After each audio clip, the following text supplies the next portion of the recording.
Bueno, entonces arrancamos con la electricidad, lo que estábamos eléctrico. La materia, como ustedes saben, está constituida por átomos. Los átomos son como un pequeño sistema planetario, como el Sol y los planetas, en donde en el núcleo están los neutrones y los protones, y alrededor la visión clásica es que giran los electrones a modo de planetas. Entonces, mayormente la electricidad está constituida por el movimiento de los electrones a través del material, cuando se aplican fuerzas eléctricas. Una cuestión que nos interesa resaltar es que dentro de los materiales hay lo que se llaman aisladores y conductores. Aisladores son los materiales que evitan que circule la electricidad a través de ellos. Eso es porque los electrones de la última banda de valencia, digamos, de la última órbita, están fuertemente ligados al núcleo, entonces no se pueden mover. Estos materiales aisladores son la madera, el plástico, la porcelana, la goma, como ustedes sabrán, y por el otro lado están básicamente los conductores eléctricos, que en general son los metales. Y la particularidad de los metales es que justamente conducen o permiten el paso de la electricidad debido a que los electrones de la última banda, o sea, de la última órbita, están débilmente ligados al átomo, lo cual permite que ante la aplicación de una fuerza eléctrica puedan ser desplazados. O sea, básicamente la corriente eléctrica va a ser una corriente de electrones. A diferencia de lo que pasaría, por ejemplo, con la fuerza gravitatoria, donde siempre es atractiva, en la electricidad, digamos, tenemos dos tipos de partículas, que llamamos positivas y negativas. Los electrones, por ejemplo, son negativos, y el núcleo de los átomos o los protones son positivos. Y las cargas, digamos, la propiedad es que las cargas de igual signo se repelen, mientras que las cargas de distintos signos se atraen. O sea, más con menos se atrae, y menos con menos, más con más se repelen.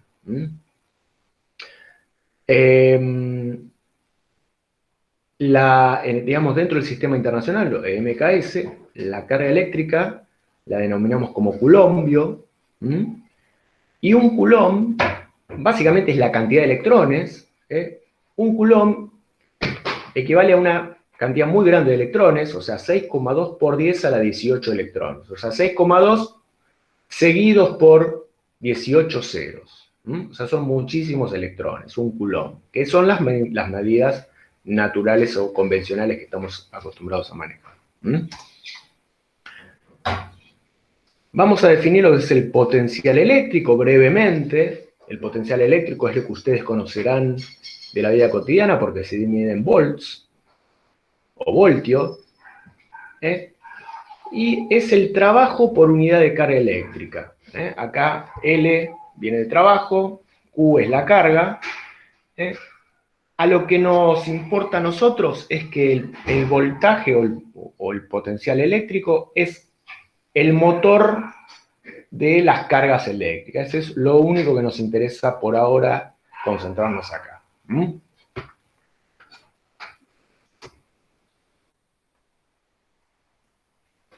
Entonces, pasamos a la corriente eléctrica propiamente dicha, que es lo que constituye el fenómeno eléctrico. Es el flujo de las cargas a través de un conductor. Se denomina corriente eléctrica o con la letra I mayúscula de intensidad. La corriente eléctrica se produce debido a la aplicación de un potencial eléctrico. O sea, por ejemplo, ustedes tienen un material, un dado pedazo de metal, y, por ejemplo, le aplican una pila, es lo que tiene el voltaje, entonces a través de ese material van a empezar a circular electrones.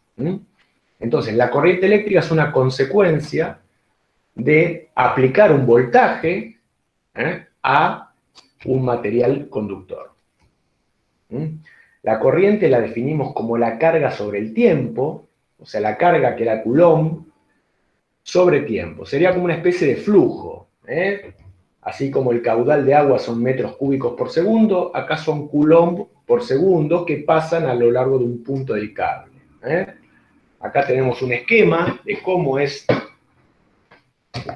un material al aplicar un voltaje, en este caso B más y B menos.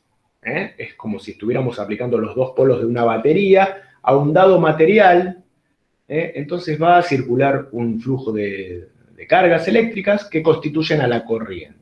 ¿Cuántas cargas por segundo? Es lo que se denomina la corriente eléctrica. Y se mide en el sistema internacional en ampere o amperios. O sea, acá tenemos que ampere es coulomb por segundo, o coulomb sobre segundo. Uno dice convencionalmente por segundo, pero es coulomb sobre segundo.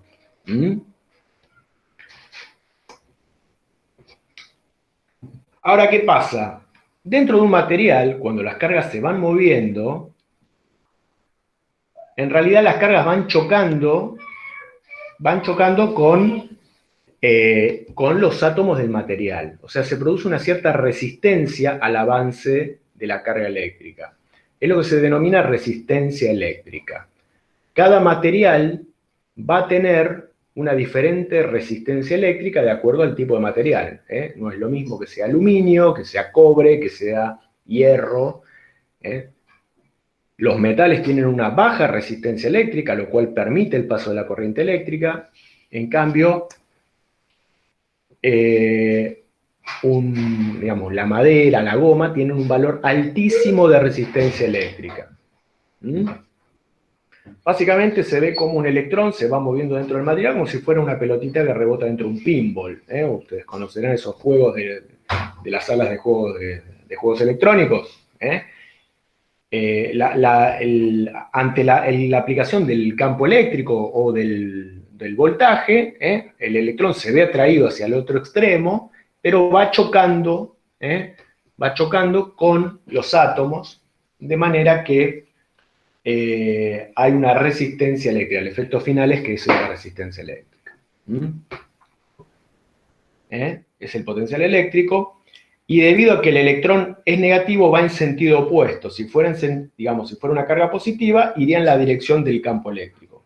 Va en sentido opuesto debido a que el electrón es negativo. Entonces se ve atraído por el ente, fluye desde más hacia menos. Antes de que se supiera de que los electrones eran los que constituían la corriente, se supuso, por definición, que la corriente iba del más al menos. Ese es el sentido convencional. Ahora, el sentido físico, cuando uno considera que en realidad la corriente son electrones, los electrones van a ir en sentido opuesto. ¿Por qué? Porque si tengo de este lado el B menos y del otro lado el B más, los electrones negativos se ven repelidos por el menos del potencial, por lo tanto van en sentido opuesto. Entonces eso se llama el sentido físico. Puede haber corrientes de electrones, corrientes de protones. En general la corriente es de partículas negativas, entonces en ese caso va en sentido opuesto al sentido convencional de la corriente. Por eso un poquito las flechas opuestas en este gráfico, porque estamos hablando justamente de un electrón. El potencial va en una dirección y la velocidad va en la dirección opuesta. Pero es totalmente irrelevante, digamos, para lo que vamos a ver, para la teoría, para resolución del problema. Es independiente saber si la corriente va en una dirección o en otra. No afecta en lo absoluto.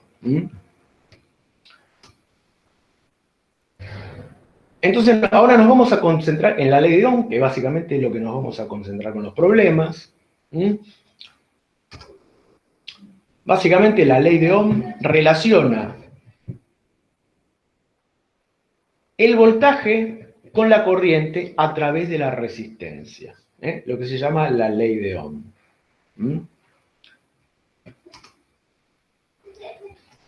La resistencia se mide en ohms, con esta letra griega, omega mayúscula, y yo suelo dar esta regla mnemotécnica para que uno pueda recordar la ley de Ohm. Tenemos este triángulo, en donde en la cúspide ponemos al voltaje, y abajo tenemos la resistencia y la corriente. Entonces, para recordar esta fórmula, por ejemplo, si queremos saber cuánto es la resistencia, tapamos la R y nos queda que es voltaje sobre intensidad. Si queremos saber la corriente, tapamos la I y nos queda voltaje sobre resistencia. Si queremos saber cuánto es el voltaje, tapamos el voltaje y nos queda que es resistencia por intensidad. Eso es una forma mnemotécnica de recordar la ley de Ohm. Básicamente nos dice, para un dado voltaje, ante un material con una dada resistencia, nos dice cuánta corriente va a circular. Por ejemplo, si queremos saber una corriente para un dado material de una resistencia dada, ante un voltaje, ¿qué podemos ver? Que la corriente es voltaje sobre resistencia.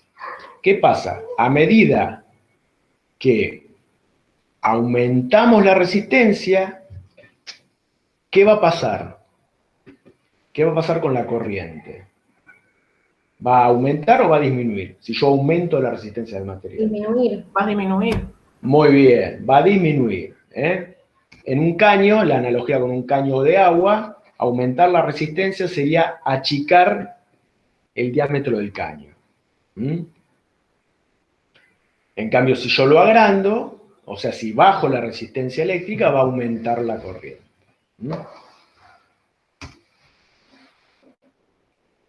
Vamos a definir una medida que se llama resistividad. Porque hasta ahora la resistencia depende de la resistencia dada que ofrece un dado pedazo de material. Entonces, esto no es propio de cada material. Cada material, vamos a definir una propiedad que se llama resistividad que depende del material.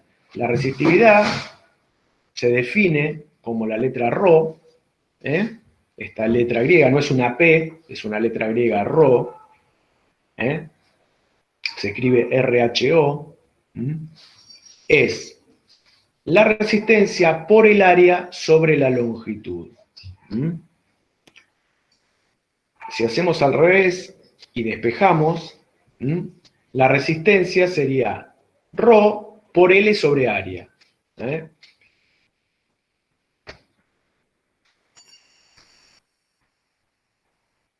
Después lo vamos a aclarar un poquito mejor, pero esta propiedad es propia de, digamos, de cada material. Cada material va a tener su propia resistividad, se mide en ohm por metro, y indica, o sea, la resistividad es tan propia del material como su color.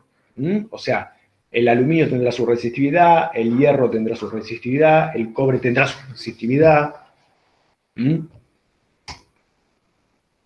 Y está la medida opuesta, que es la conductividad, que es la inversa de la resistividad. Es sigma, la letra sigma, se mide en Siemens, y es 1 sobre ρ. Acá tenemos como ejemplo algunas resistividades de materiales conocidos, desde la menor resistividad a la mayor. El material más conductor es la plata, con la menor resistividad, y va aumentando. El cobre, obviamente no usamos cables de plata porque sería muy caro, entonces el material siguiente es el cobre. Después tenemos el oro, el aluminio. El oro se usa en algunos componentes electrónicos en muy pequeñas cantidades. El aluminio, hierro, plomo, y va subiendo hasta llegar a los aislantes, donde tenemos vidrio, caucho y cuarzo. En el medio tenemos unos materiales que se llaman semiconductores, que están intermedios entre los conductores y los aislantes. No nos importa acá, el más común es el silicio, es lo que se usa en la electrónica moderna. Todos los microchips de los celulares, las computadoras, están hechos de semiconductores por ciertas propiedades eléctricas. Son materiales que están entre los conductores y los aislantes. Lo digo a título informativo.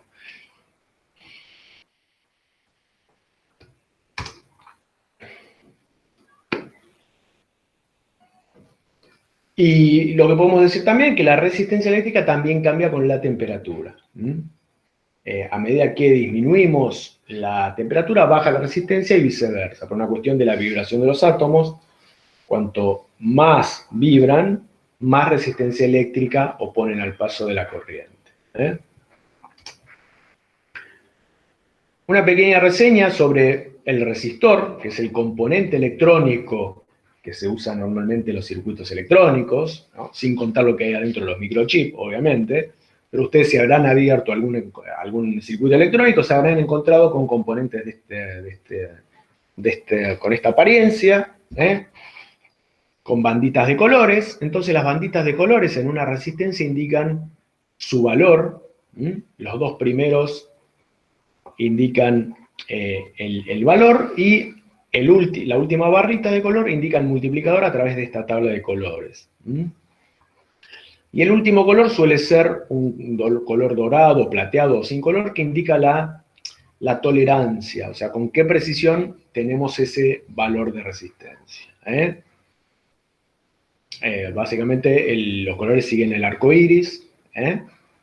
El negro es el 0, marrón el 1, rojo 2, entonces en este caso que tengo un rojo, un violeta, un verde, viendo la tabla de color tendría un 2, un 7 y un 5. Entonces el 5 es la cantidad de ceros que tiene ese 27. Entonces sería 27 por 10 a la 5. O 270.000 ohms.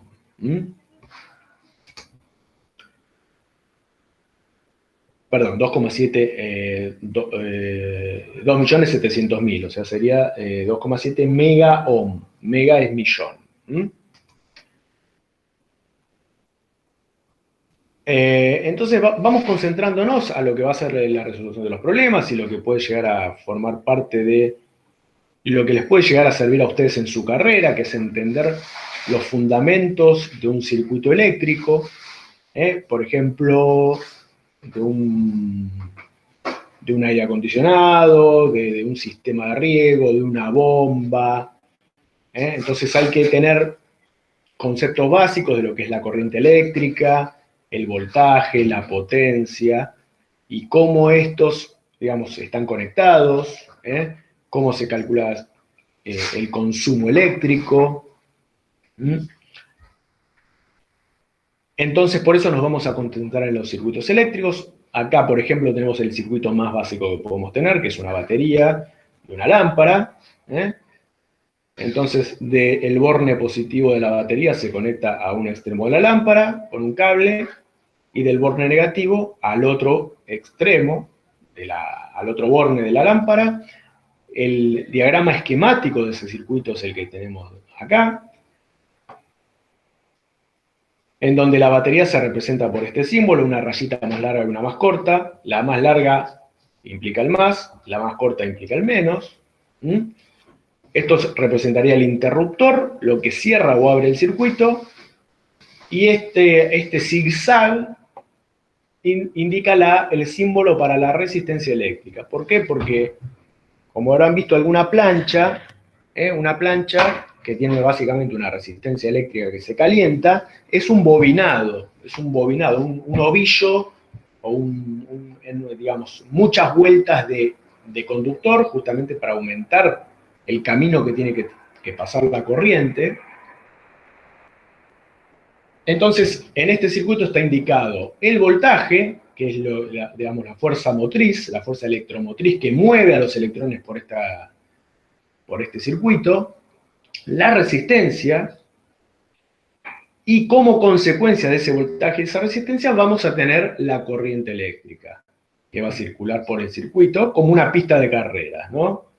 O sea, los electrones, digamos, o sea, las partículas eléctricas van a salir desde el más, en el sentido convencional de la corriente, van a pasar por todo el circuito y van a regresar al menos. Entonces ahí se cierra el circuito.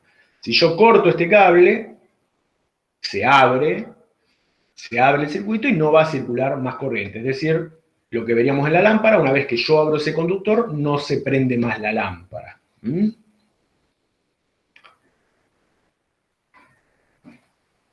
Entonces, la potencia eléctrica, que la medimos en watts, igual que el flujo calórico, o sea, es la misma unidad, lo que pasa es que en vez de ser calor, acá es electricidad.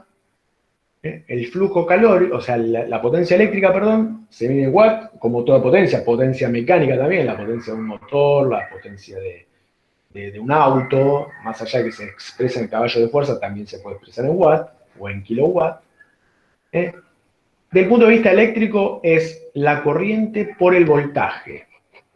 O sea, y la corriente en amper por el voltaje en volt. O reemplazando con la ley de Ohm, tenemos formas alternativas. Dependiendo de lo que nos convenga, tendremos I cuadrado por R, reemplazando por, vamos a verlo, o B cuadrado sobre R. Vamos a ver un poquito. También es interesante mencionar que tenemos circuitos en donde el régimen de la corriente puede ser constante o variable.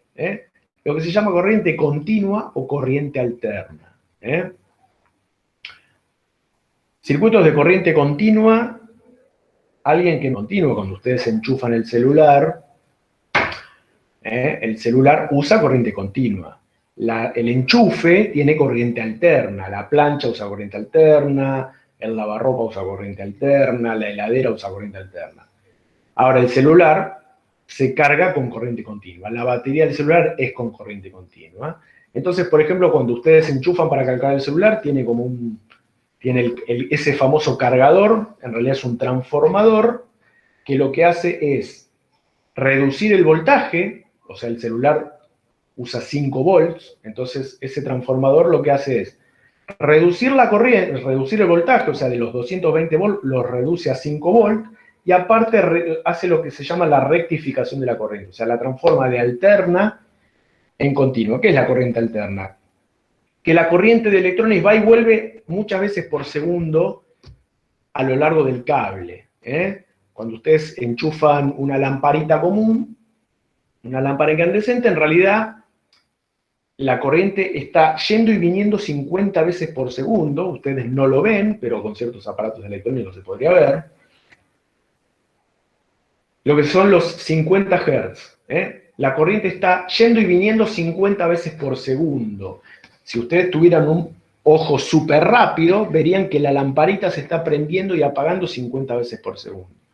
Lo que pasa por la retención del ojo no lo vemos. Pero está sucediendo eso. Se está prendiendo y apagando 50 veces. Al menos con las lamparitas incandescentes. Con las luces LED no. Entonces, para alimentar un circuito de corriente continua, tengo que rectificar esa corriente a través de un circuito electrónico especial. Lo digo a título informativo, para que la gente básicamente va y viene de forma senoidal a lo largo del tiempo. Esto es el valor de la corriente a lo largo de un cable, y esto es el tiempo. Lo que hace un rectificador, lo que hace ese cargador del celular, primero invierte todos los ciclos.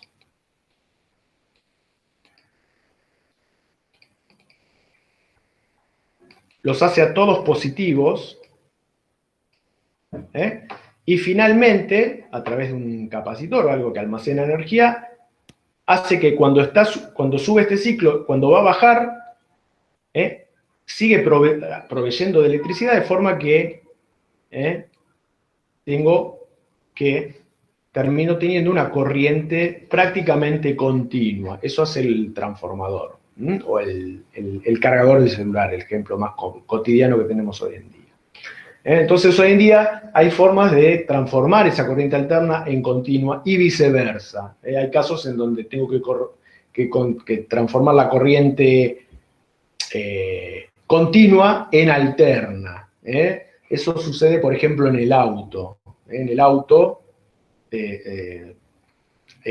a veces tengo que transformar esos 12 volts continuos de la batería del auto en alterna.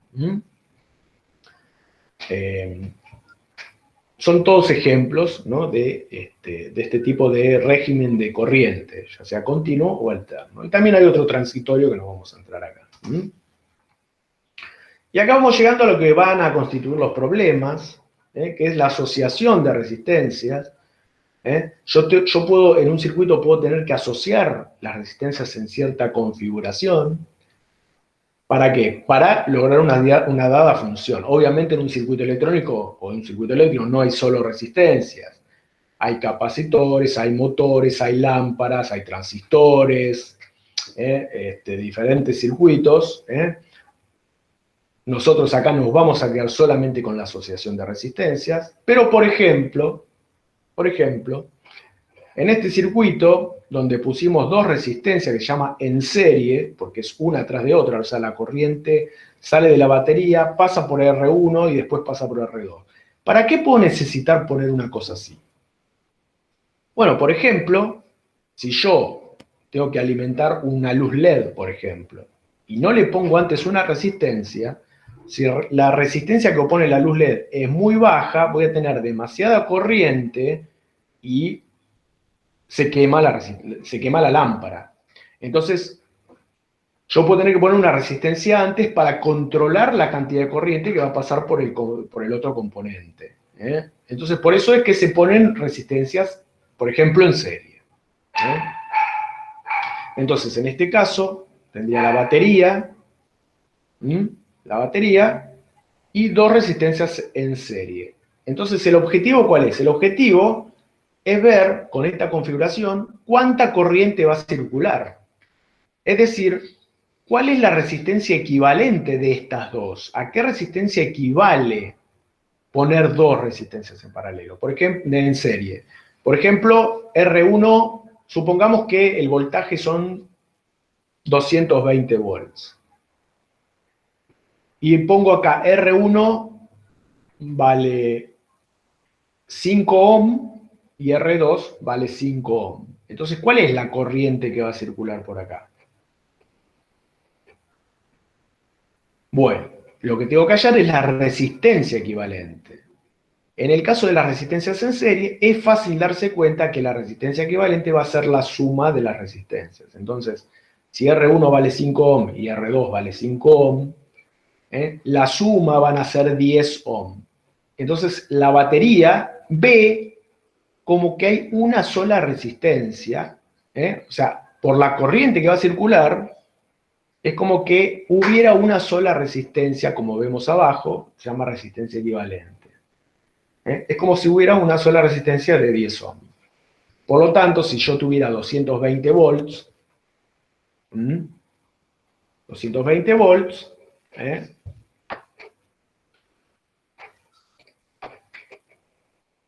tenemos que R1 es 5 ohm, R2 son 5 ohm, y el voltaje es 220 volts.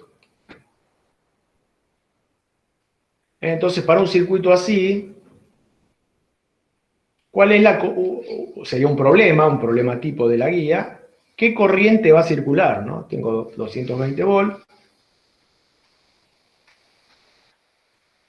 y 5 ohm. Bueno, uno puede verificar, ¿no? Que la corriente que va a circular es como si hubiera la suma de estas dos resistencias, o sea, 10 ohm. La resistencia equivalente. Entonces, ¿qué corriente va a circular? Por la ley de Ohm, si se acuerdan el triangulito, arriba era el voltaje, RI, entonces la corriente, ¿qué sería? Tapo la I, sería B sobre R. B sobre R sería 220 volts sobre 10 ohm. ¿Esto en qué me da? Esto me daría 22 volt sobre ohm, que nosotros dijimos que le llamamos ampere. Entonces, en serie, la resistencia equivalente es la suma. Si tuviera más resistencias, bueno, es la suma de todas las resistencias. Es la suma de todas las resistencias. R1 más R2 más R3 más R4. Entonces el circuito no se da cuenta que hay dos resistencias de 5. Para el circuito hay una sola de 10. El voltaje sería si tengo un conductor eléctrico, más o menos, el voltaje sería cuánto inclino ese caño de agua, más inclinado está, más voltaje. Y la corriente es con qué fuerza o qué cantidad de agua va a circular por ese caño. Imagínense que tienen bolitas acá, las inclino, es la fuerza motriz. ¿Cuántas bolitas circulan? Es la corriente. Es importante que ese concepto quede claro. Y la resistencia es justamente lo que permite o no el paso de la corriente eléctrica. No es lo mismo inclinar este pedazo de cable, o sea, inclinar me refiero a poner un voltaje. No es lo mismo ponerlo para aluminio que ponerlo para cobre. La resistencia eléctrica va a permitir que pasen más o menos electrones. Pero la corriente eléctrica es el flujo, o sea, es el caudal de electrones, para que lo hagan la asociación con un caño de agua, ¿ok? Pequeño resumen de todo lo que vimos. La otra forma de combinar, o sea, la otra forma, hay muchas formas, nosotros vamos a ver las básicas. La forma de combinar es a través de resistencias en paralelo o componentes en paralelo. Entonces, en este caso, ¿cómo lo pienso yo paralelo? Y porque estas dos resistencias están como sobre dos rectas paralelas. Entonces, están en paralelo. Entonces, la corriente en este caso pasa en paralelo, o sea, al mismo tiempo, digamos, la corriente que sale de la batería, que le ponemos I, se bifurca, se divide, y pasa una parte de la corriente por I2 y una parte de la corriente digamos, una parte de la corriente por R2 y otra por R1.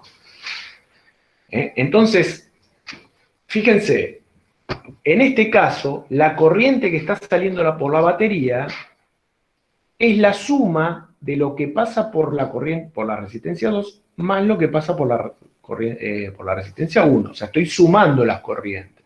Como un flujo de agua. Por eso es que es importante que lo entiendan como un concepto, como un flujo, como si fueran caños de agua. Es como si yo tuviera que acá tengo la canilla, tengo una manguera y metí una bifurcación. Por ejemplo, para regar unos plantines por acá y para regar otros plantines por otro lado del patio.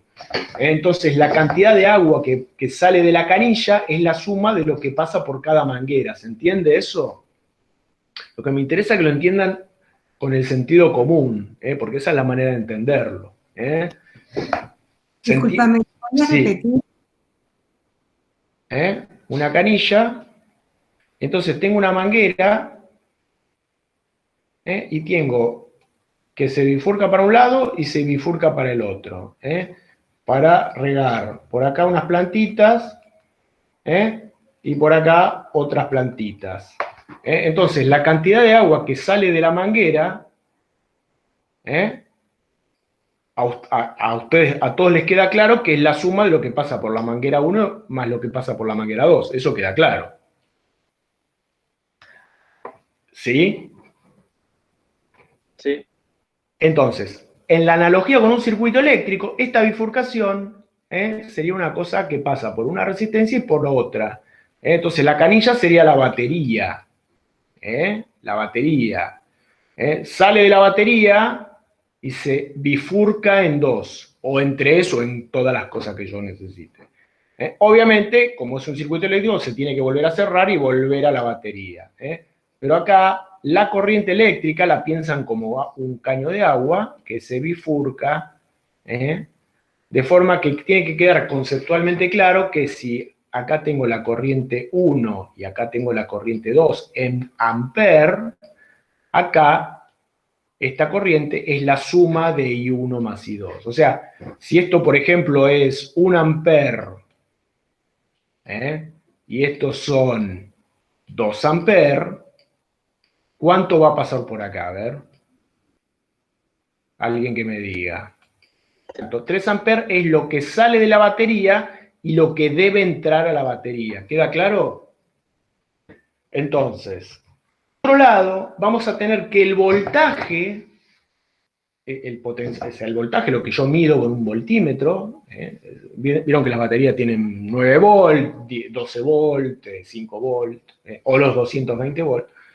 En paralelo son iguales. Acá está indicado. El voltaje de la batería es igual al que está aplicado en R2 y es igual al que está aplicado en R1. Porque el voltaje de alguna manera es la inclinación. Entonces, como están juntas las resistencias,